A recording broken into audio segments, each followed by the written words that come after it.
Alamin ve salatu ve selamu ala Resulihi Muhammed ve ala alihi ve ashabihi ecmain.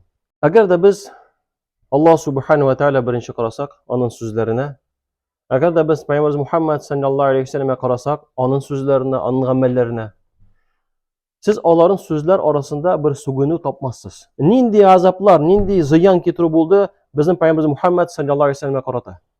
Turli og'irliklar bo'ldi. Lekin yamsiz so'zlar ol aytmadi. Ziyon keltirmadi. Hamina bugungi kunda biz nima qarasak, kishilar orasida noshar so'zlar bor. Sening turunda, esa mening turunda.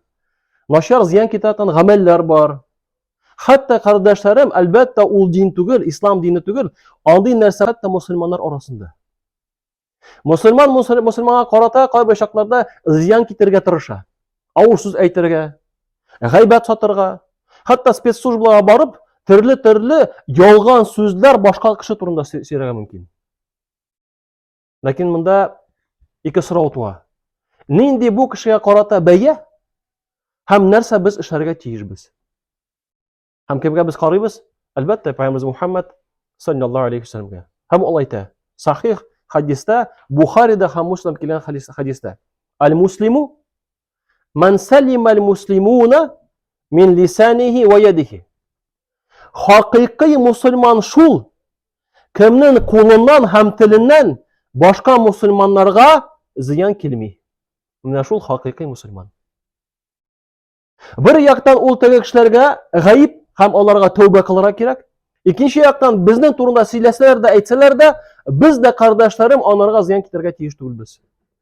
Qo'l bilan bo'lsinmi, til bilan bo'lsinmi? Alloh taolo o'zi rostlar birda qo'yg'irmag'iz. Hatto qardoshlarim nasimda ko'rganimiz bor, so'g'ishlar bor bit, UFC'larda, nelarda bir yoqdan Ahmad chiqa, ikkinchi yoqdan Abdurahmon chiqa. Ham bir-birini dimashlilar. Payg'ambarimiz Muhammad sallallohu alayhi vasallam bir hadisida aytadi, sahih hadisda: "Iza qatala ahadukum falyajtanibil wajh." Hatto birigiz o'tirsa-da, so'g'ish vaqtida yuzidan, betidan yiroq bo'ling'iz. Betin temagiz deydi. So'g'ish vaqtida. Ammo ikkisi chiqaldida bir-birini qiynay boshladilar. Narsalar tilaylar. Tigi siylovchilar, ziyon keltiruvchilar, g'aybat sotuvchilar, so'g'ishuvchilar, ular bir daraja tilaylar. Ol darajaga yo'lmani? Umar ibn Xattob bir so'zlarini aytadi. Bu muttafaqun alayhi sahih so'zlari. Kunna azallil qawm. Biz tuban darajada bo'lgan qavm bo'ldik. Fa a'azzanallohu bil islam. Alloh subhanahu va taolo bizni islom dini bilan ko'tardi. Darajamizni, bizning xalqimizni. Va mahma natlubul izzata bighayri ma a'azzanalloh. Hamagarda biz biror narsa boshqa bilan darajamizni ko'tarasiz biz tilasak, ko'targa tilasak, g'aybat sotuv bilan, shu nashar so'zlar bilan, ziyon keltiruv bilan, bir-biridan so'g'ishuv bilan bo'lsinmi?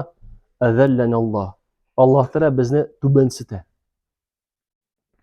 Qo'ydag'imni bo'lmayq.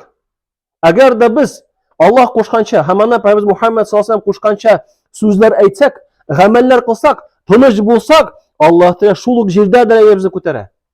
Lekin agarda bir ashunchiga ekan esin qichqira boshlaysan deganlarga yot so'zlar bo'lsinmi, nashar amallar ziyon keltirga shuluk ravishda kishilarning ko'zi oldida shin narsa bo'lsin, tuban darajaga tushgan kishi bo'lasin. Shunga qaramda daraja tilaysan ekan, Alloh qo'shgancha, ondan Payg'ambar Muhammad sollallohu alayhi vasallam qo'shgancha so'zlar ayt, amallar qil. Narsangda bo'lmasin, hatto bizga ziyon keltirga tirishsalarda, nashar so'z aytirga tirishsalarda, al-muslimu man salima al-muslimuna min lisanihi va yadihi. Shuni turida unutma. Biz musulmonlardi, musulmonlar haqiqiy shulardi, kimning tilidan ham amallaridan boshqa musulmonlar ziyon ko'rmaydi. Ammo Umar Xattob hikmatli bo'ldi. Chunki u bit narsaga to'yindi. Oyatga Fotir surasida 10-oyatda Alloh taolo aytadi: "Va man kana yuridul izzata", kimda izzat daraja tilaykan, falillahil izzatu jami'a. Butun izzat, butun daraja Alloh subhanahu va taolo qo'lida, u beradi. Hammaning turida unutmasga tegish biz. Bu g'aylada, xotining bilanda, bolalaring bilanda. O'zimizga yo'l izlash kerakmi? Payg'ambar Muhammad sollallohu alayhi vasallam ko'rsatgan endi.